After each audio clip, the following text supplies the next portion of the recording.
Late at night, when the world slows down, we often notice how little we truly own. The chair you are sitting on has known other bodies, other pauses. The room you rest in has held many conversations before yours. Even the breath you take feels borrowed, arriving quietly and leaving without ceremony, asking only that you make space for the next one. Ownership in these hours feels like a fragile idea. Think of the way we borrow books from friends. We turn their pages gently, careful not to bend the corners, aware that the story must return to another shelf, another pair of hands. Or the way we borrow someone's time, promising without words that we will not waste it. Borrowing carries an unspoken agreement. It asks for restraint. It asks for gratitude. It asks us to remember that we are not the final stop. Now imagine the land beneath your feet in the same way.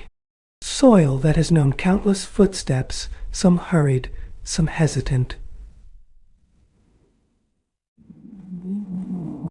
Fields that have fed families long before ours learned their names. Even the quiet patch of ground outside your window has a memory older than any title deed. We walk on it as guests, whether we acknowledge it or not. Water teaches this lesson most gently. The glass beside your bed was once a cloud, once a river, once rain falling on a roof far away. It does not belong to the moment it is held. It is passing through, like us. We borrow it to quench our thirst, to wash our faces, to carry away the weight of the day, trusting that it will continue its journey beyond our use. Air is the most generous lender of all. It enters without asking who we are or what we believe.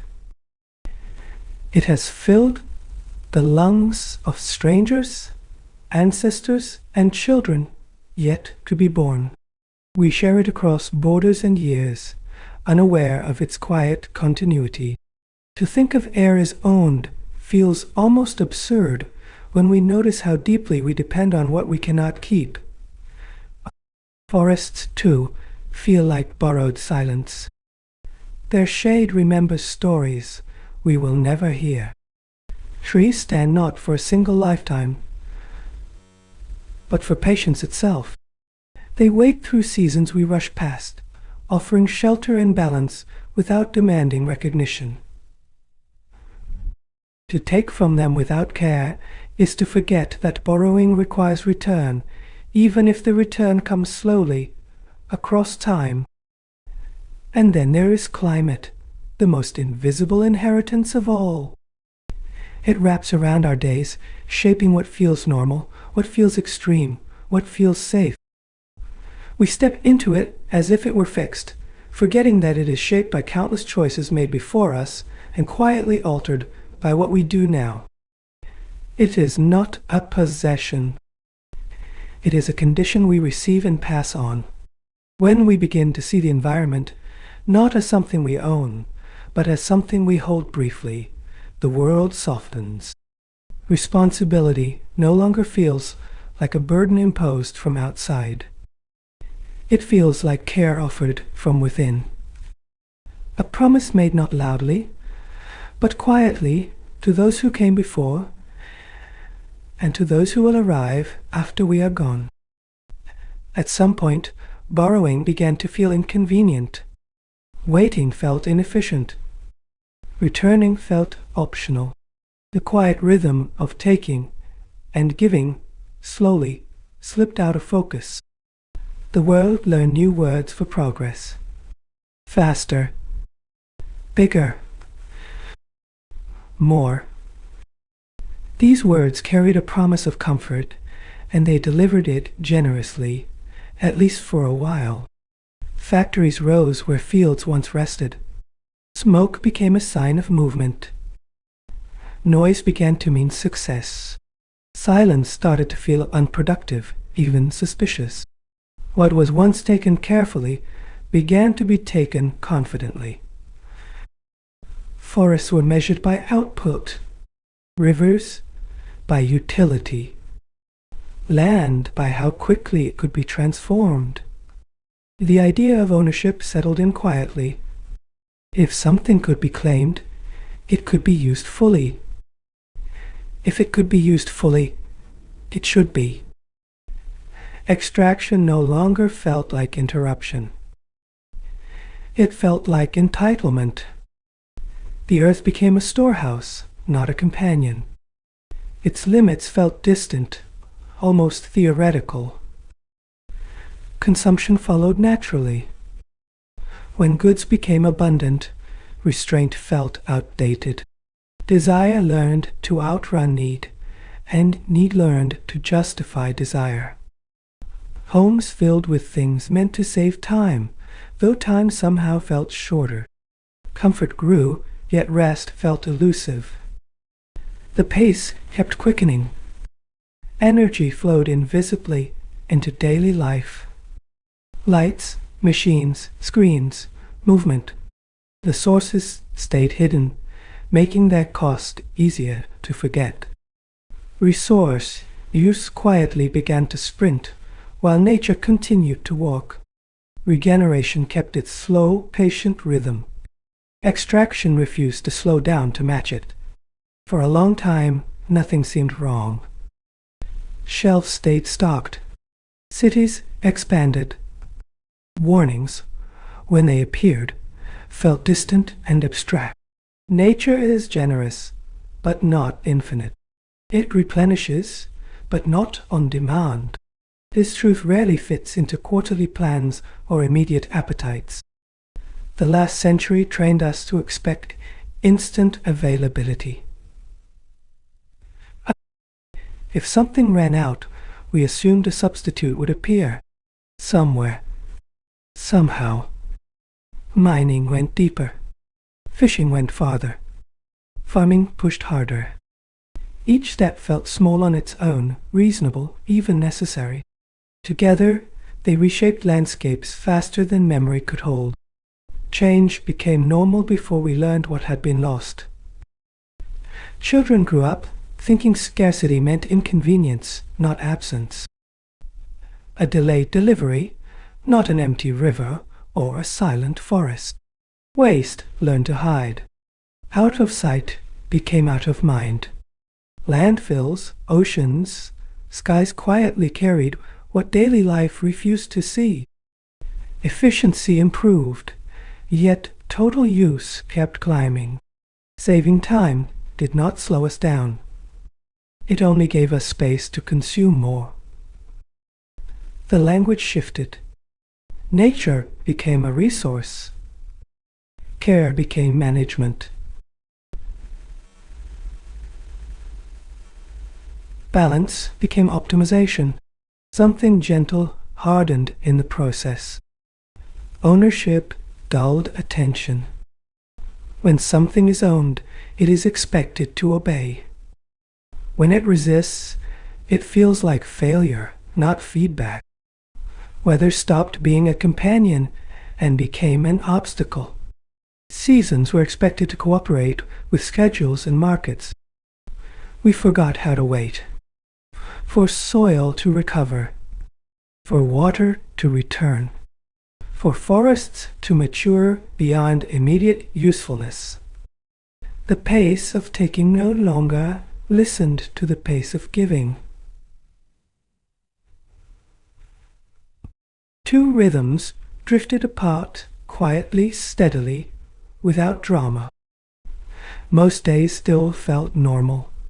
Meals arrived. Work continued. Life moved forward without obvious interruption. That is how slow change works. It rarely announces itself. It blends into routine until routine itself feels fragile. Borrowing requires awareness. Ownership encourages forgetfulness. One remembers the future. The other focuses on the present moment.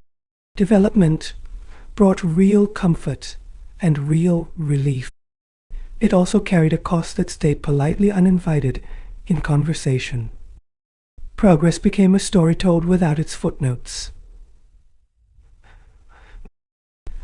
The benefits were visible.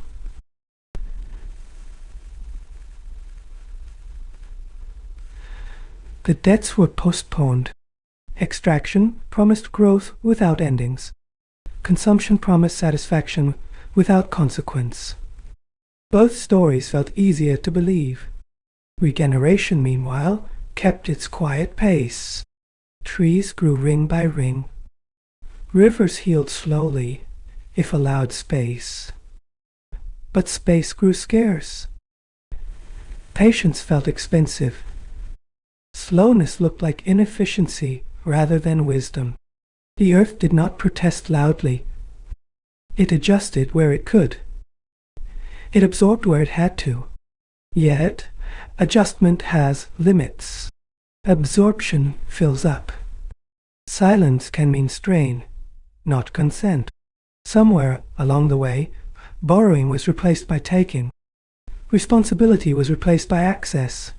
We did not make this shift suddenly.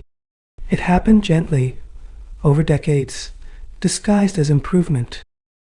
And because it felt gradual, it felt harmless. Because it felt shared, it felt justified. Only now do the two rhythms feel clearly misaligned. Taking runs ahead. Giving struggles to keep up. This realization arrives not as panic, but as unease, a sense that something, once balanced, has tilted. Perhaps remembering how to borrow begins with noticing this tilt, and allowing ourselves to pause quietly with what it means. Ecology is not a diagram on a page. It is more like a whispered conversation happening everywhere at once, mostly unnoticed. A conversation where no one speaks alone and nothing truly acts by itself. A forest, for instance, is not just trees standing together. It is shade teaching the ground how to stay cool. It is fallen leaves becoming food for soil. It is roots sharing water quietly, reminding each other when to hold on and when to let go. Rain does not simply arrive from the sky. Forests help invite it. Moisture rises from leaves, air cools, clouds gather. What looks like weather is often the echo of green life breathing together, far away from where the rain finally falls. Rivers are storytellers that never repeat themselves. They carry minerals from mountains to plains, shaping land slowly, patiently. What they touch grows differently.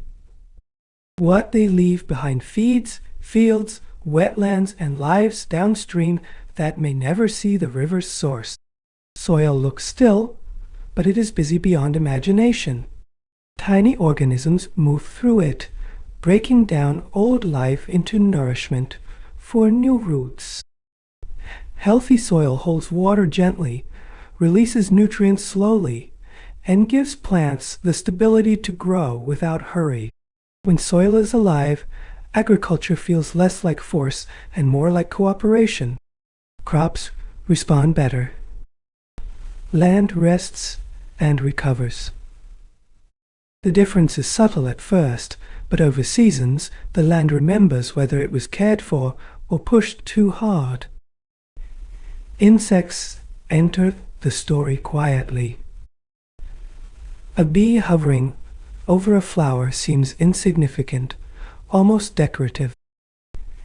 Yet that small movement connects fields, orchards, and meals. Pollinators make sure plants can continue their line, turning flowers into fruits without applause. When insects disappear, the silence is not immediate. Harvests may continue for a while. Then gaps appear. Yields change. Diversity narrows. The loss travels slowly, but it travels far, touching plates and livelihoods that never noticed the wings at work. Oceans appear endless from the shore. Waves repeat, tides return, and it feels safe to assume permanence. Beneath the surface, currents move heat across the planet, shaping climate gently, steadily, deciding which regions warm and which cool. Tiny organisms in the sea, unseen and unnamed, help regulate the air above us. They absorb, release, and recycle elements in ways that keep the planet livable. What floats in water quietly shapes what we breathe on land. Climate in this web is not a distant force. It is the sum of countless small exchanges.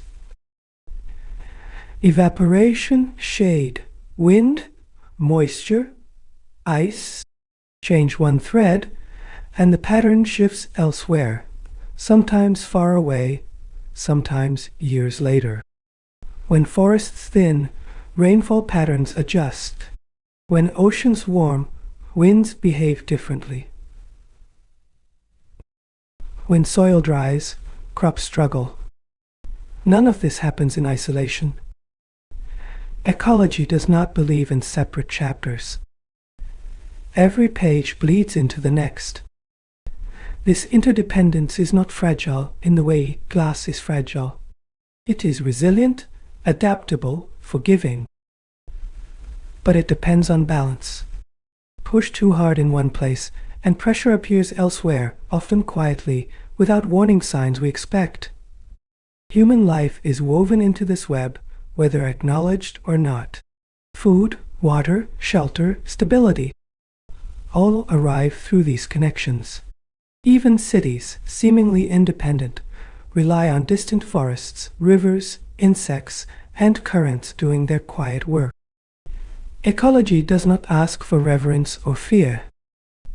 It asks for attention, to notice that support rarely announces itself, that the systems holding us up work best when they are allowed to remain complex, slow, and connected.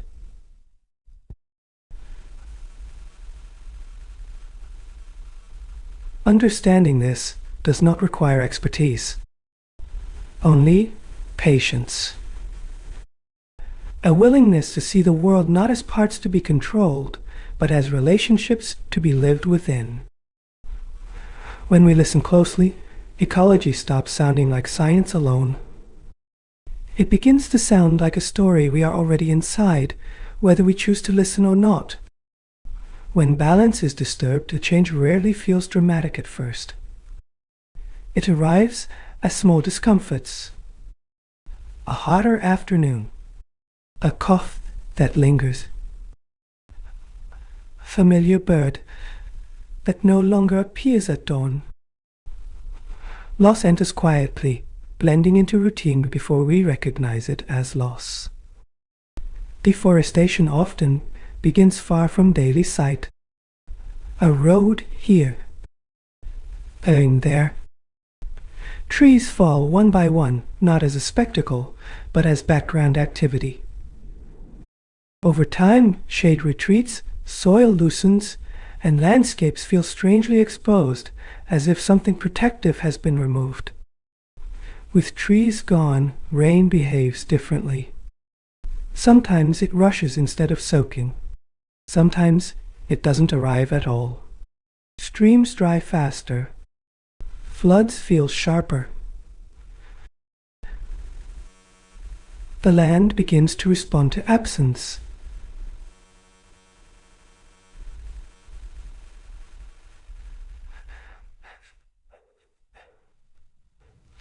As much as to presence, pollution rarely announces itself as danger.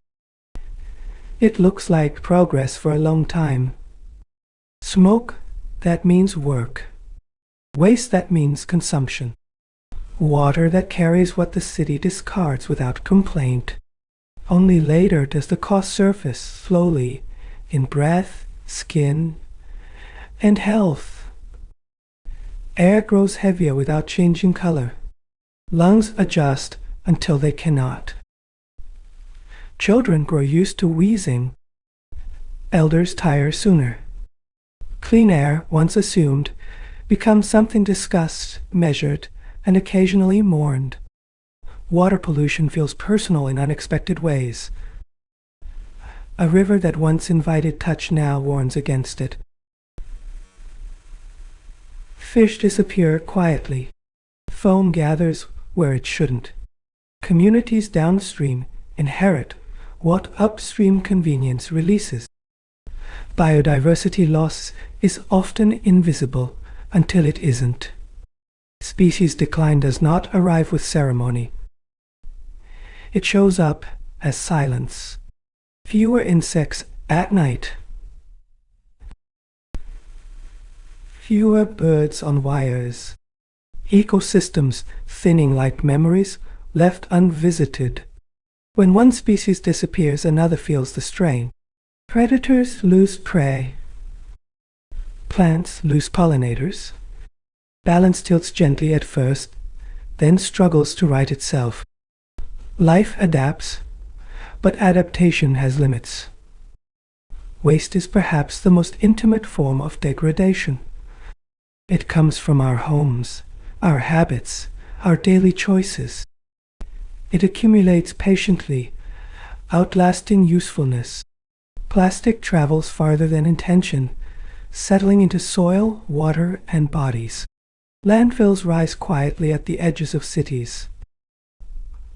Oceans accept what rivers deliver.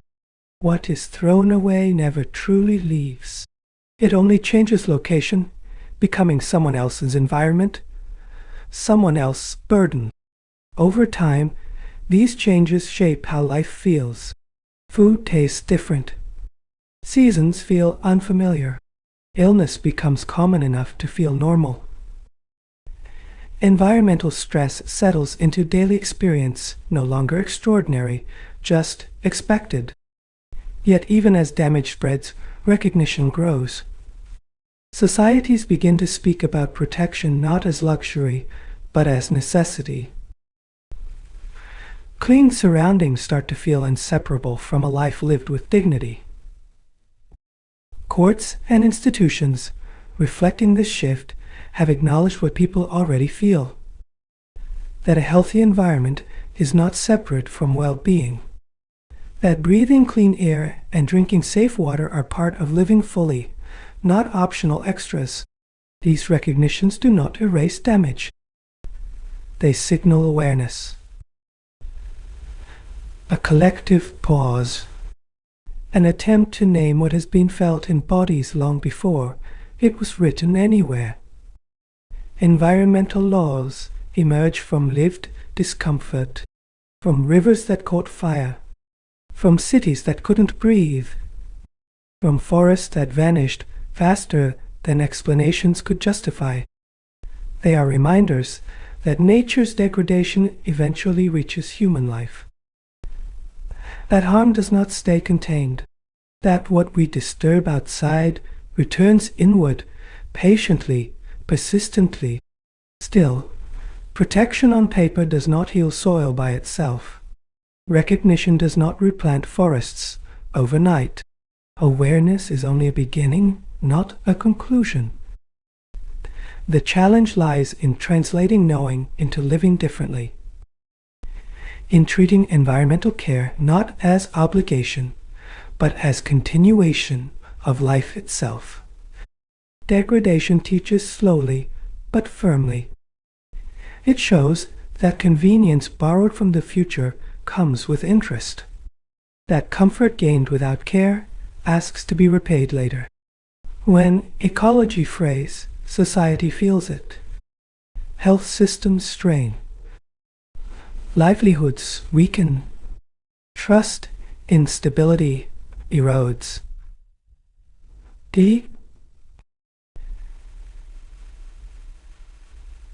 Environmental damage becomes social experience.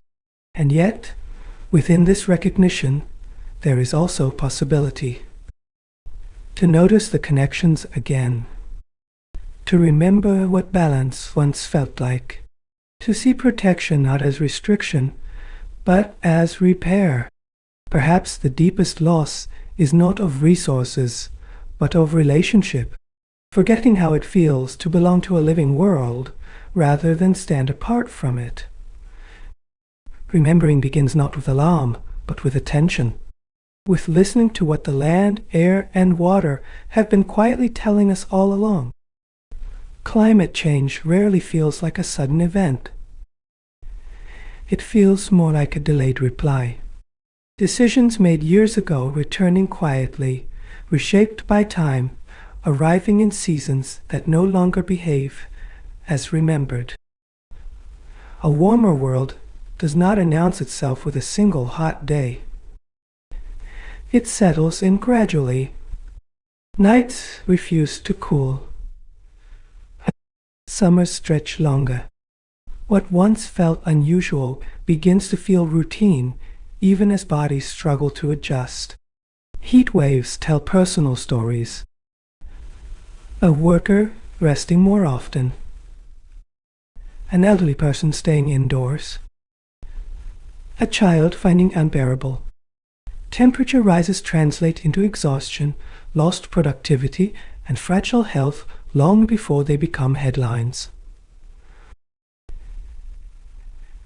Extreme weather carries a sense of confusion, rains that arrive all at once instead of slowly, storms that linger, droughts that refuse to end. Familiar patterns dissolve, leaving communities unsure how to prepare or recover. Glaciers melting far away seem abstract until rivers change their mood. Water that once flowed steadily becomes unpredictable. Too much at once, too little later. Mountains release what they stored patiently for centuries. Sea levels rise quietly, not like waves crashing, but like water creeping higher on steps. Coastal homes feel damp sooner. Salt enters fields. Fishing patterns shift. The sea does not invade dramatically. It advances patiently. Global actions connect invisibly to local moments. A factory far away. A flight taken casually. Energy burned without thought. These choices collect in the atmosphere, altering weather where people had no part in deciding them. In India, the monsoon holds memory and meaning. It arrives with expectation, relief, and planning. When its timing shifts, anxiety replaces certainty. Farmers wait, guess, hope, and sometimes watch seeds fail beneath uncertain skies. Too much rain can be as destructive as too little. Flooded fields rot crops. Delayed rains shorten growing seasons. Agriculture, deeply tied to climate rhythm, feels every variation sharply and immediately. Heat, stress, touches cities and villages alike. Construction slows. Outdoor labor becomes dangerous. Power demand rises. Water becomes precious. The body becomes the first place where climate change is experienced. Coastal regions sense change in small signs. Tides behave differently. Mangroves thin. Storms feel stronger. Communities that lived with the sea for generations now negotiate with it more cautiously. Climate change does not respect boundaries. What warms one region influences winds elsewhere. Melting ice affects currents. Actions taken in one country ripple across continents, shaping lives far removed from the original choice. International discussions attempt to hold this complexity. Leaders gather, speak, promise, debate. The language sounds distant, but the subject is intimate. It is about how daily life will feel for ordinary people. These conversations matter, but their effects arrive slowly. Meanwhile, seasons continue shifting. Adaptation becomes necessary, even as prevention remains unfinished. Climate change reveals the cost of short-term thinking. Comfort chosen today reshapes tomorrow's difficulty. Savings gained now return later as loss paid in effort, uncertainty, and stress. It also exposes inequality. Those who contributed least often bear the heaviest burden. Heat, floods, and crop loss do not distribute themselves evenly or fairly. In villages, resilience is tested quietly. In cities, infrastructure strains. Everywhere, people adjust habits without naming the reason. Life bends before it breaks. Climate change feels less like an enemy and more like feedback. The planet responding not with anger, but with altered conditions that reflect accumulated choices. The delay between action and consequence makes it harder to accept responsibility. Cause and effect feel separated. Yet the connection remains patient and persistent. Children grow up with a different sense of normal. Hotter classrooms, erratic rains, news of disasters elsewhere. What feels alarming to one generation feels ordinary to the next. This normalization is perhaps the quietest danger. When instability becomes expected, urgency softens. Adaptation replaces prevention. Acceptance replaces questioning. Still, awareness grows. Conversations enter homes, classrooms, workplaces. Climate becomes part of everyday language, not as theory, but as lived experience. Understanding climate change as delayed consequence invites humility. It reminds us that the future is shaped long before it arrives.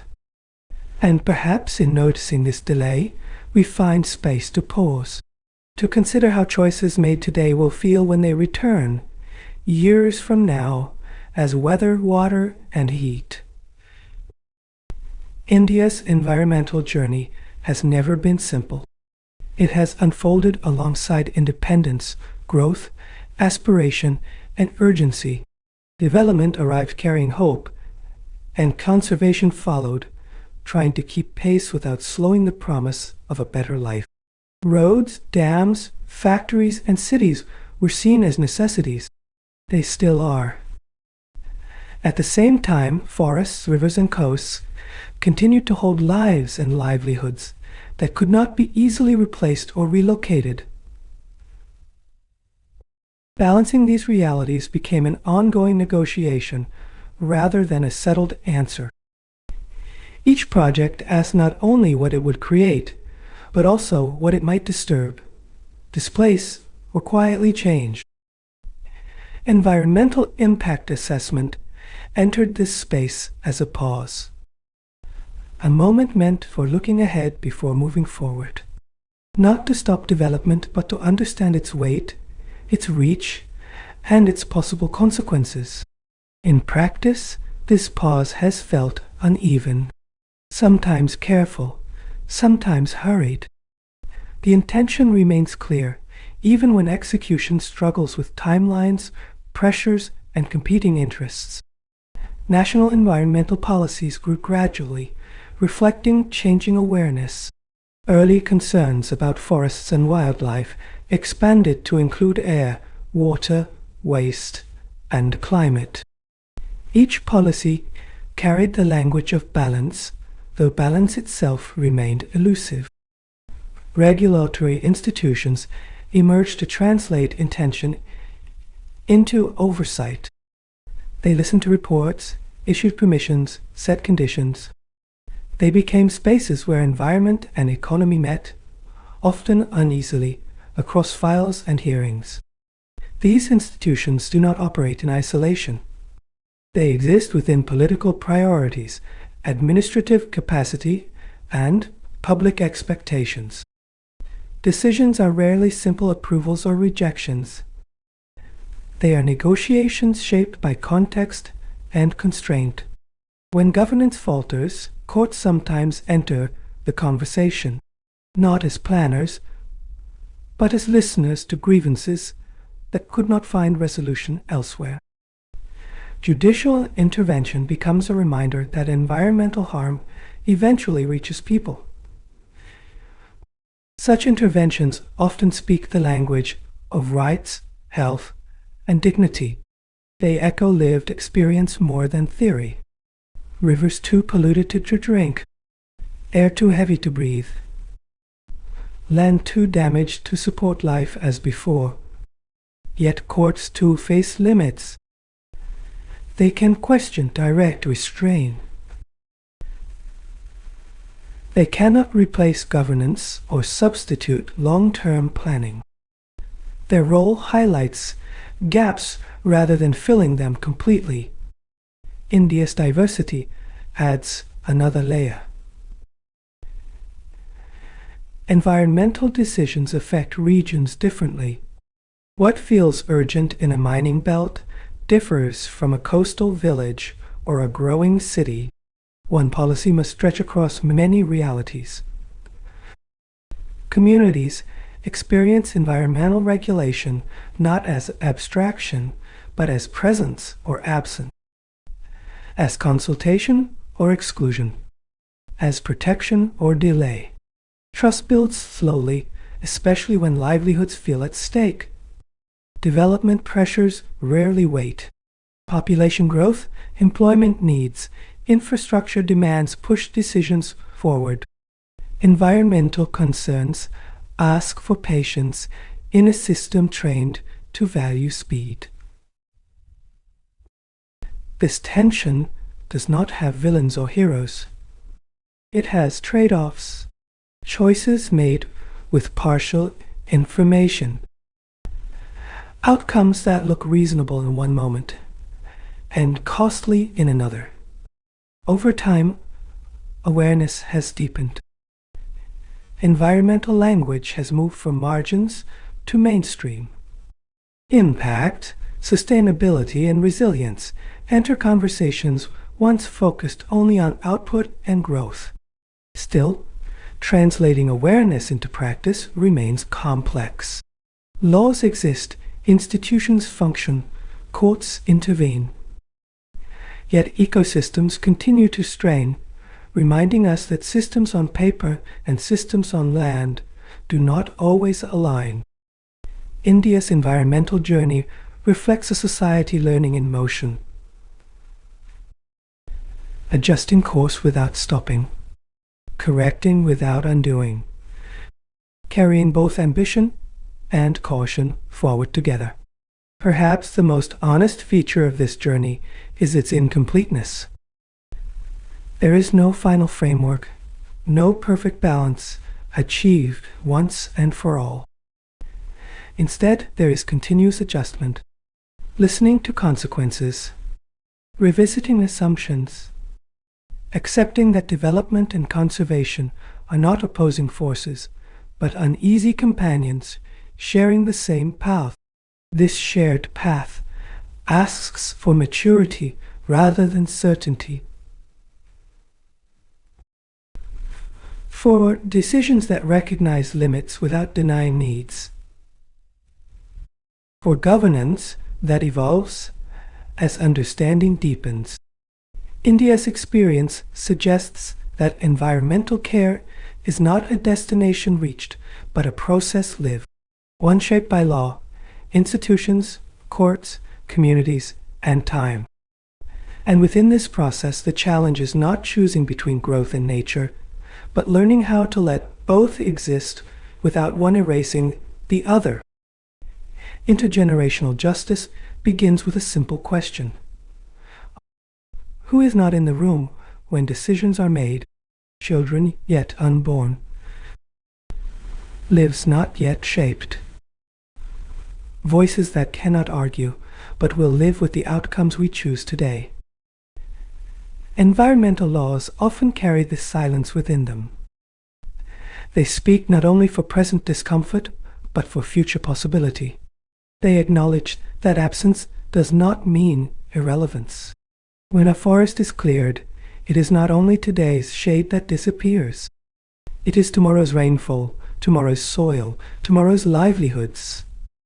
Law learns to listen beyond the immediate moment.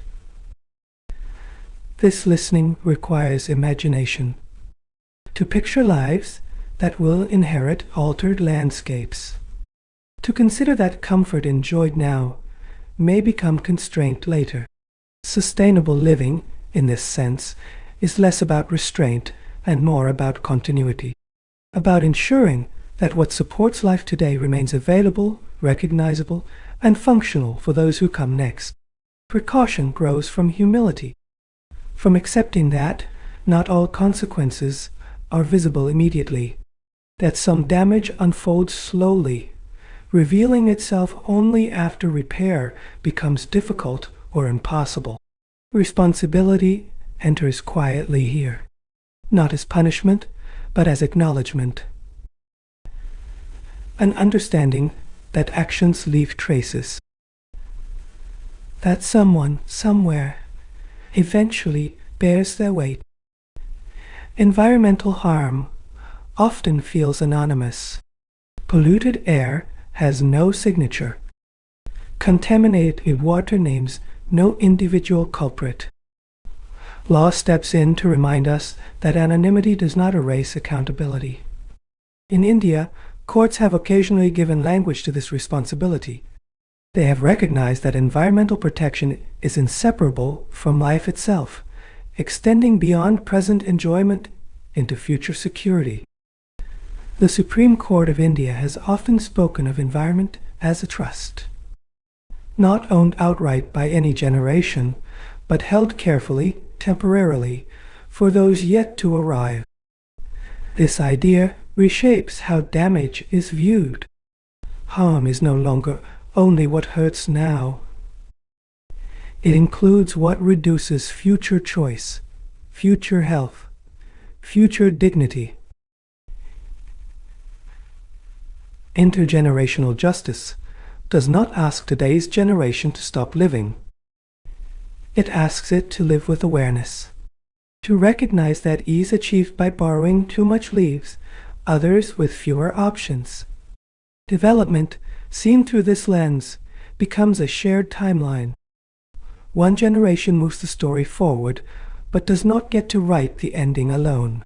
Courts reflect this tension gently. They weigh immediate needs against long-term effects. They attempt, imperfectly, to give voice to those who cannot yet speak. This is not idealism.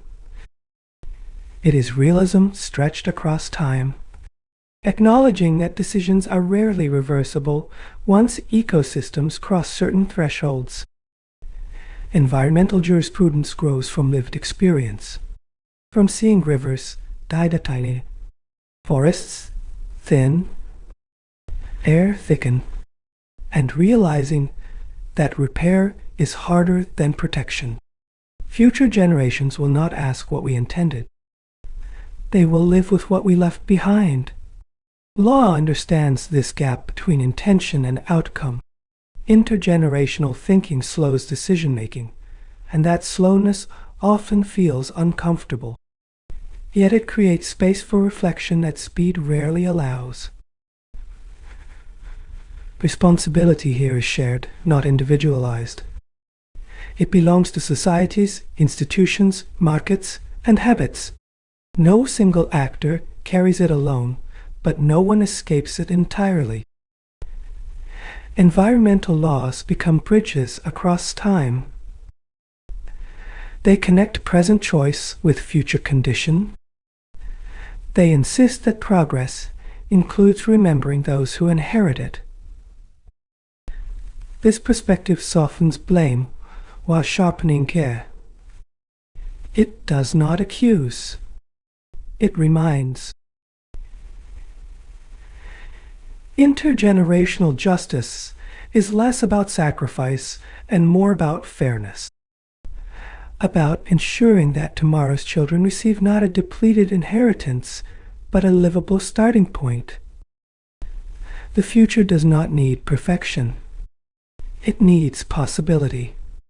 Clean air to breathe, water to drink, land that can still heal. Law, in speaking for the future, performs an act of imagination on our behalf.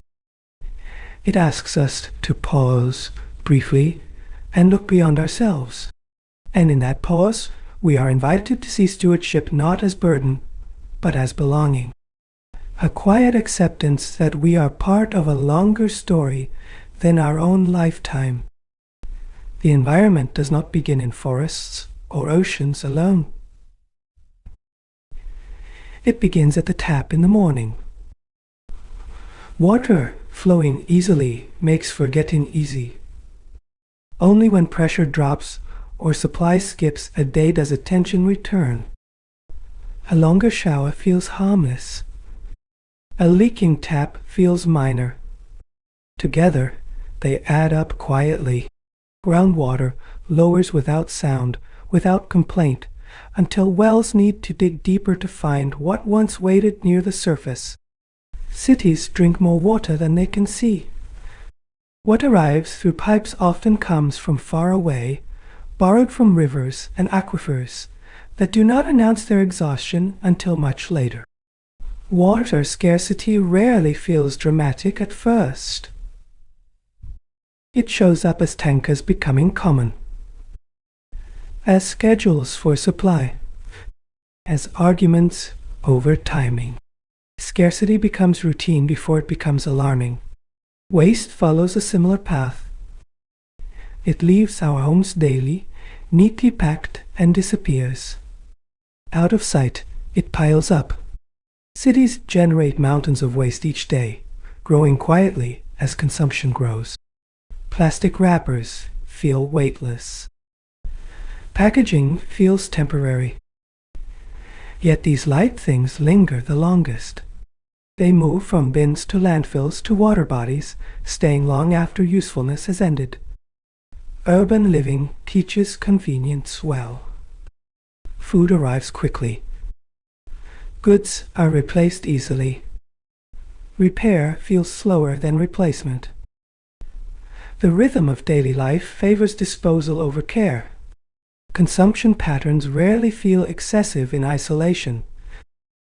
One more purchase, one upgrade, one delivery. Together they shape demand that stretches resources far beyond visible limits.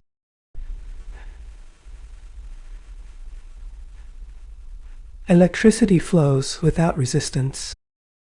Lights respond instantly. Cooling fights heat indoors, while heat builds outdoors. Energy use feels personal, but its effects spread outward, touching air, water, and climate. Groundwater stress remains hidden beneath concrete. Borewells deepen. Pumps work harder. The earth gives until it cannot, and when it slows, recovery takes years, not seasons. Urban floods tell part of this story. Rain has nowhere to go. Surfaces reject water.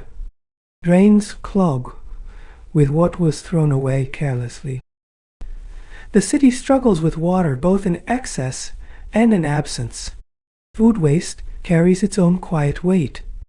Meals discarded represent not just loss of food, but of water, soil, energy, and labor that brought it there. Waste multiplies impact invisibly. Daily choices feel small because they are familiar. Using more water than needed. Buying what will soon be discarded. These actions feel normal because they are shared. Environmental pressure grows not from single decisions, but from repetition. What happens once is minor. What happens daily reshapes systems slowly, persistently. Urban life often separates us from sources. We see outcomes, not origins. This distance makes responsibility feel abstract, even when consequences are personal. Water shortages in cities affect households differently. Some adjust easily. Others wait longer. Inequality sharpens environmental stress, turning scarcity into discomfort for some and crisis for others. Waste pickers and sanitation workers encounter what the rest of the city avoids seeing. They work at the edge of consumption, where disposal becomes reality rather than idea. The environment enters daily life through health, through heat that tires faster, through air that irritates eyes, through water that needs filtering before trust returns. None of this demands expertise to notice. It asks only for attention, to see that daily comfort rests on systems under strain. Living lightly does not mean living poorly. It often means living deliberately, using what is needed, repairing when possible, slowing replacement by habit, not sacrifice. Urban sustainability begins at home, quietly, in how water is treated, in how waste is separated, in how consumption is questioned, even briefly. These actions do not solve everything. They do something else. They reconnect daily life with its consequences. When the environment feels distant, care feels optional. When it enters the home, responsibility feels personal. Cities will continue to grow. Consumption will continue. The question is not whether daily life changes, but how consciously it does so. The environment is not waiting elsewhere to be protected. It is already present. In kitchens, bathrooms, streets, and choices made without thought. Noticing this does not require alarm, only awareness. A gentle recognition that daily life and ecological balance are not separate stories. And perhaps, in that recognition, borrowing returns to habit. Using without exhausting. Living without forgetting who comes next. Ignoring ecology carries costs that rarely arrive with labels. They appear as pressures on livelihoods, as movement of people, as tensions that feel social or economic, before they are ever named environmental. When land can no longer support crops, families begin to move. Not always far, not always suddenly. Migration often starts quietly, season by season, as work dries up and certainty slips away. These movements reshape towns and cities. New arrivals seek opportunity, shelter, dignity. Infrastructure strains. Jobs compete. What began as environmental stress becomes social adjustment, sometimes welcomed, sometimes resented. Livelihood loss cuts deeper than income. It affects identity. A farmer without reliable seasons, a fisher without predictable waters, a pastoralist without grazing routes loses more than work. They lose continuity. Economic systems feel these shifts quickly. Productivity drops. Insurance costs rise. Recovery demands resources that could have been used elsewhere. Disasters turn into recurring expenses rather than rare interruptions. When water becomes scarce, competition sharpens. Wells run deeper. Access grows uneven. Communities that once shared begin to guard. Conflict does not erupt immediately. It simmers, fed by uncertainty and fear. Resource stress has a way of crossing boundaries. Rivers do not stop at borders. Air does not respect fences. What is degraded in one place often affects another, creating tensions that feel political but begin ecologically.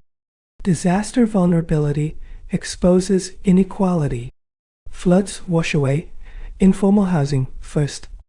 Heat affects those without shelter most.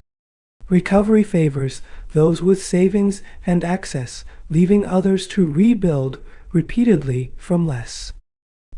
Each disaster weakens resilience a little more. Savings are spent. Children miss school. Health declines. Over time, coping replaces planning, and survival replaces growth. Security is often imagined in terms of borders and threats. Yet, ecological instability undermines security quietly. It disrupts food supply, strains governance, and diverts attention from long-term development to immediate relief. Armed conflict is not the only measure of instability. Persistent stress can erode trust in institutions. When systems fail to protect from floods, droughts, or pollution, confidence weakens. National stability depends on predictability. Crops arriving on time, water flowing reliably, weather patterns understood. Ecology supports this predictability silently until it no longer can. When ecosystems degrade, uncertainty grows. Planning becomes harder. Budgets stretch. Emergency response becomes routine. What should be exceptional becomes expected. Ignoring ecology also carries opportunity costs. Money spent repairing damage cannot be invested in education, health, or innovation. Growth slows not because ambition fades, but because foundations weaken. Social cohesion suffers when stress accumulates. Communities under pressure turn inward. Cooperation gives way to competition. Shared problems feel personal, not collective. Environmental stress tests governance. It demands coordination across sectors and regions. Fragmented responses struggle, revealing gaps that were invisible in calmer times. Migration, conflict, and disaster are often treated as separate challenges. In reality, they are linked threads, woven together by ecological strain beneath the surface. Acknowledging this does not mean predicting collapse. It means recognizing connection. That stability rests not only on policy and power, but on land, water, air, and climate behaving within known bounds. Ignoring ecology does not postpone its cost. It redistributes it. Across regions, across communities, across generations. Security built without ecological care is fragile. It holds briefly, then cracks under pressure it was never designed to carry. Seeing ecology as part of national strength changes perspective. Protection becomes investment. Balance becomes strategy. The cost of attention is patience. The cost of neglect is compounding risk. And perhaps the quietest lesson is this. Ecology does not threaten stability. Forgetting it does. Borrowing the environment responsibly does not begin with grand gestures. It begins with a shift in attitude, from taking because we can, to using because we must, and leaving enough behind for what comes next. Sustainability, at its quiet core, is about pace, matching our speed to the Earth's ability to recover. Learning to move forward without outrunning the systems that support us. Restraint often sounds like denial, but it can also mean clarity. Knowing when enough has been reached. Choosing durability over novelty. Allowing satisfaction to come from continuity rather than constant replacement. Long-term thinking asks for patience in a world trained for immediacy. It values outcomes that may not be visible quickly. It accepts that some benefits arrive slowly, perhaps for others rather than ourselves. Renewable energy reflects this mindset gently. It does not promise endless power without effort. It asks for transition, adjustment, and learning. It offers consistency over time rather than instant abundance. These shifts are rarely smooth. Old systems resist change. New ones take time to mature. Progress here feels uneven, marked by pauses and recalibration rather than clear leaps forward. Conservation efforts often work in silence. A wetland protected. A forest allowed to regenerate. A species given space to return. Success is measured not in spectacle, but in absence of loss. Such efforts remind us that repair is possible, but not guaranteed. Some damage heals, if given time. Some losses remain permanent. Borrowing responsibly means understanding this difference. Communities play a quiet role in this balance.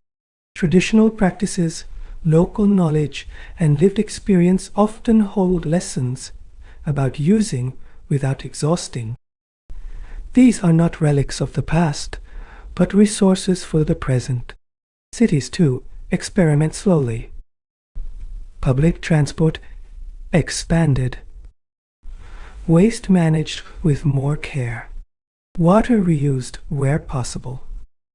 These changes do not transform overnight, but they adjust direction. Responsible borrowing accepts imperfection. It allows for mistakes, corrections, and learning. It does not demand purity, only effort sustained over time. Policy and governance matter here, but so does culture. Laws can guide behavior, but habits determine outcomes. Borrowing responsibly becomes easier when it feels normal, rather than imposed. There are signs of this normalization. Conversations around consumption feel less awkward. Repair feels respectable again. Excess begins to invite questioning rather than admiration. None of this erases existing damage. It sits alongside it. Responsible borrowing does not promise reversal, only reduction of harm and space for recovery where possible.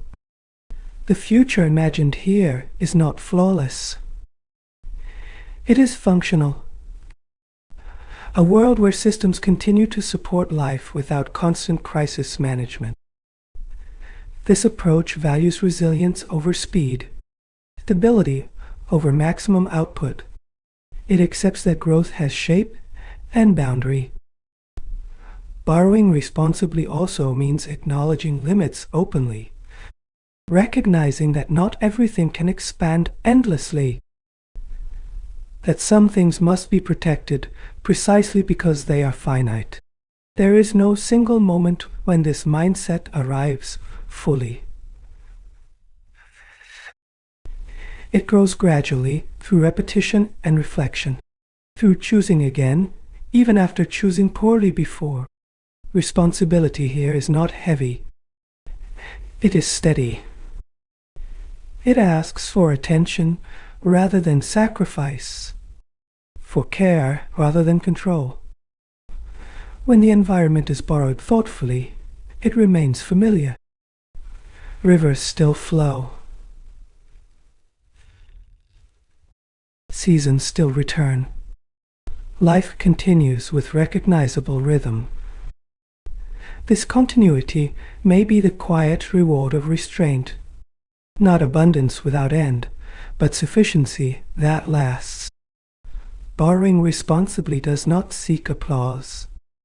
It seeks balance, thought, a way of living that does not borrow against the future too heavily. And perhaps the clearest sign of success is subtle. When the next generation does not need to repair as much, because we learn to pause and to leave enough behind. Somewhere along the path of public life, decisions stop being abstract. Files turn into forests. Permissions turn into rivers altered quietly. What is signed in an office echoes far beyond its walls, often long after the moment has passed. Environmental decisions carry a particular weight because their effects do not end with tenure. They continue through seasons, administrations, and generations, indifferent to who made them or why. An approval may feel routine. A delay may feel inconvenient. An omission may feel harmless. Yet, each choice shapes landscapes that cannot speak for themselves and communities that adapt silently until they cannot. Ethics enters here not as a rulebook, but as awareness, knowing that authority is borrowed, much like the environment itself, held temporarily, exercised briefly, and remembered through its consequences. Administration often values clarity and speed. Ecology moves slowly and unevenly. Reconciling these tempos requires patience, not just procedure. Neglect has its own momentum. What is not enforced today becomes harder to enforce tomorrow. Small violations normalize larger ones. Silence becomes permission without ever intending to. Environmental harm rarely arrives as scandal. It accumulates as compromise, as corners softened, as conditions relaxed. Each adjustment feels minor until reversal becomes impossible. Those who approve projects rarely witness the aftermath directly. The flooded village, the dry borewell, the air that thickens over years. Distance protects conscience, but not outcome. Long-term consequences resist simple attribution. Damage appears shared, diffuse, gradual. Responsibility feels diluted, even when authority was clear at the moment of choice. This diffusion makes environmental governance uniquely challenging. Success is invisible. Failure is delayed. Credit is scarce. Blame is collective. Yet records remain. Files remember. Clearances trace paths. Decisions leave paper trails long after memories fade. Future administrators inherit not only systems, but legacies. Some supportive, some strained, some quietly broken by cumulative neglect. Environmental responsibility does not demand perfection. It asks for sincerity, for the courage to acknowledge uncertainty rather than hide it behind urgency. It also asks for humility, for recognizing that development is not diminished by caution, and that delay can sometimes be a form of care. Enforcement tests integrity most sharply. It is easier to design rules than to insist on them consistently. Easier to announce protection than to defend it against pressure.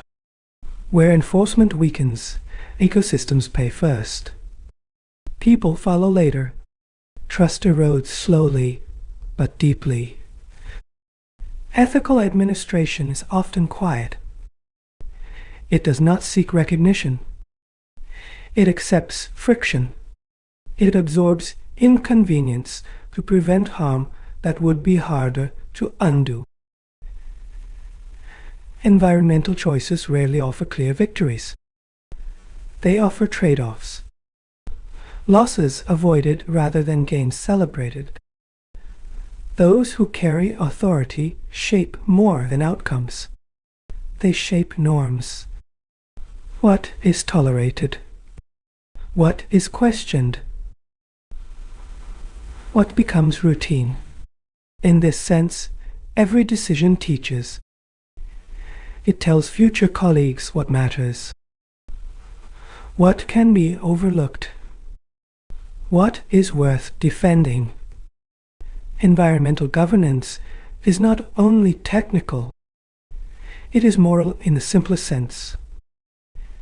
It asks whether power is used to preserve possibility or merely to move things forward. The true measure of such decisions appears quietly, years later, in landscapes that still function, in communities that did not have to move, in crises that did not arrive. These outcomes rarely carry names. They remain invisible precisely because they were prevented. Perhaps that is the nature of responsibility at this scale. To act knowing that the best results may never be noticed. And in that quiet anonymity, to remember that the environment, like authority, is something we hold briefly and must pass on without diminishing its chance to endure.